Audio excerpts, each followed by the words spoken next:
दुनिया तेल की किल्लत के लिए तैयार हो जाए, यह दावा किया गया है ईरानी फौज के तर्जुमान की जानिब से।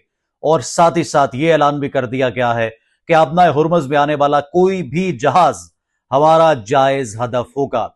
दूसरी जानिब पाकिस्तान की अहमियत में हर गुजरते लम्हे इजाफा हो रहा है। सऊदी अरब की जानिब से पाकिस्तान के वजीर आजम को मुख्तसर दौरे की दावत, दर हकीकत दौरे की दावत से ज्यादा मिलिट्री सपोर्ट का मुतालबा था। और जो दोनों ममालिक के दरमियान एक मुआहदा हुआ, अब सऊदी अरब की जानिब से मुतालबा किया जा रहा है कि उस मुआहदे पर अमल दरामद किया जाए। लेकिन पाकिस्तान की पॉलिसी बड़ी वाज़ेह है। उधर नई दिल्ली में धमाकों की आवाजें सुनी गई हैं और यूं दिखाई देता है कि ये जंग जो मशरिक़ वुस्ता की जंग है, ये भारत में भी दाखिल हो रही है। गो के भारत की जानिब से हाल ही में कुछ ऐसे ऐलानात किए गए जो कि ये बताते हैं कि भारत इस वक्त अमेरिका और ईरान के दुश्मन मुल्क की सपोर्ट में कोई भी इकदाम उठाने को तैयार है। ये बात भी आप जानते हैं कि भारत की जानिब से जो जासूस मशरिक़ वुस्ता में छोड़े गए और वहां पर वो इंटेलिजेंस गैदरिंग करते रहे और वहां पर जो है वो इंफॉर्मेशन कलेक्ट करके रॉको और जो दीगर एजेंसीज उनकी इत्तेहादी खुफिया एजेंसीज हैं उन तक पहुंचाते रहे, उनका भी कला कमा किया जा रहा है। तमाम तर तफसीलात इस वीलॉग में मैं आपके सामने रखने जा रहा हूं। मेरा नाम रुखशान मीर है। अगर आपने यूट्यूब चैनल को सब्सक्राइब नहीं किया तो सब्सक्राइब जरूर करें, बेल आइकॉन को प्रेस और वीडियो को लाइक जरूर करें, क्योंकि जो पाकिस्तान के कुछ दुश्मन अनासर सोशल मीडिया पर है वो वीडियो को अनलाइक करते हैं ताकि पाकिस्तान का जो मुस्बत इमेज है और पाकिस्तान की जो आवाज है वो दुनिया तक ना पहुंच सके। तो आपने वीडियो को लाइक प्लीज जरूर करना है। अब पाकिस्तान का मौक़िफ़ मशरिक़ वुस्ता की जंग में बड़ा वाज़ेह और क्लियर है। यानी ईरान पर जो दुश्मन मुल्क की जानिब से हमले किए गए और एयर स्ट्राइक्स की गई और ईरान को टारगेट किया गया, उसकी मुखालफत करनी है। मशरिक़ वुस्ता में अमन के लिए कोशा रहना है। लेकिन ईरान की जानिब से मशरिक़ वुस्ता में जो टारगेटेड हमले किए जा रहे हैं, पाकिस्तान उनकी मुखालफत भी कर रहा है।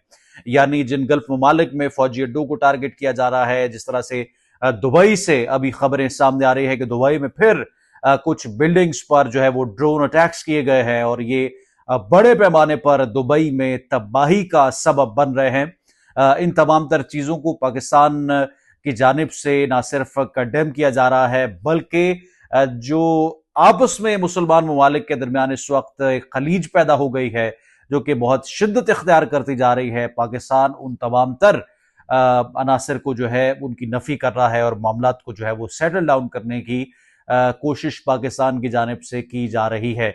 इस वक्त सूरत हाल इंतहाई तशवीशनाक हो चुकी है मशरिक़ वुस्ता में, क्योंकि ईरान की जानिब से अब हमले जो हैं वो तेज कर दिए गए हैं और आबनाए हुर्मुज़ में बाकायदा तौर पर एक बारूदी जाल बिछा दिया गया है और आबनाए हुर्मुज़ को मुकम्मल तौर पर ईरान की जानिब से कैप्चर कर लिया गया है। दुश्मन मुल्क का कोई जहाज या कोई अमरीकी सरगर्मी अब आबनाए हुर्मुज़ में इतनी आसानी से हो नहीं सकती। इस वक्त अमरीका को जो फेस करना पड़ रहा है उसकी तवक्को अमरीका की जानिब से नहीं की गई थी। यकीनी तौर पर अमरीका ने यह तसव्वुर भी नहीं किया था कि हमले इतने सख्त हो सकते हैं और इतना सख्त जवाब जो है वो दिया जा सकता है ईरान की जानिब से। इस वक्त शर्म का और डूब मरने का मकाम उन अनासर के लिए है, उन कुव्वतों के लिए है जो शायद ये तस्वुर करते रहे और ये सोचते रहे कि किसी भी मुल्क पर जो है वो चढ़ाई की जा सकती है, किसी भी मुल्क को टारगेट किया जा सकता है, किसी भी मुल्क में रिजीम चेंज किया जा सकता है, अपनी मर्जी के मुताबिक लोग लाकर वहां पर बिठाए जा सकते हैं। ये उन तमाम ममालिक के लिए एक बड़ा लम्हा फिक्रिया है, क्योंकि ऐसा होना बाज़ौक़ात जो इस वक्त तबाही मची है उसका सबब भी बन सकता है। लेटेस्ट डेवलपमेंट्स ये आ रही हैं कि पाकिस्तान को ये कहा गया है कि पाकिस्तान जो है अब इस जंग में सऊदी अरब का बाकायदा तौर पर इत्तेहादी बनकर उभरे और कुछ इत्तलात ये आ रही हैं कि पाकिस्तान से ये मुतालबा किया जा रहा है कि पाकिस्तान अब ईरान के खिलाफ जो है वो अपनी कार्रवाई शुरू करे और पाकिस्तान अब ईरान को जो है वो निशाना बनाए, जबकि ऐसा नहीं होगा। पाकिस्तान एक खुद मुख्तार मुल्क है, पाकिस्तान एक बावकार मुल्क है और पाकिस्तान अपनी आज़ादी पर کبھی بھی سمجھوتا نہیں کرتا. آپ دیکھیں کہ 57 اسلامی ملک بیشتر میں امریکی فوجی اڈے موجود، لیکن پاکستان نے اپنے سرزمین امریکہ کو نہیں دی، نہ ہی فوجی اڈے امریکہ کو جو ہے وہ دیے ہیں.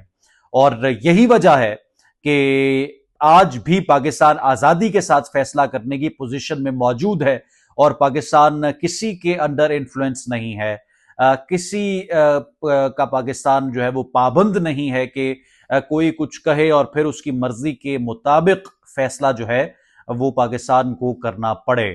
تو یہ جو سوورینٹی ہے اس کو بحال رکھنے کے لیے پاکستان کسی صورت بھی نہ سعودی عرب کی شرائط تسلیم کرے گا اور نہ ہی کسی بھی طرح سے جو ہے وہ انڈر انفلوئنس کسی اور ملک کے آئے گا. خبر جو نئی دلی میں ہونے والے دھماکوں سے جڑی ہے وہ میں آپ کے سامنے رکھ دوں. حال ہی میں مکیش امبانی کی جانب سے امریکہ کو یہ پیشکش کی گئی کہ ہم یہاں پر اربوں ڈالرز کی سرمایہ کاری امریکہ میں کرنا چاہتے ہیں. در حقیقت وہ امریکہ کے قریب ہونے کے لیے ہر گزرتے لمحے بھارت جو ہے وہ کوشش کر رہا ہے، اور وہ یہ سمجھتا ہے کہ اس ریجن میں شاید بھارت بہت زیادہ انفلوئنشل ہو جائے گا، جبکہ پاکستان نے تو ایسی کوئی بات جو ہے وہ تسلیم نہیں کی، اور پھر 6 طیارے بھی گرا دی اور پھر بھارت کو منہ کی بھی کھانا پڑی. خیر، اس وقت انڈیا میں جو ہے وہ حالات بہت زیادہ خراب ہو رہے ہیں.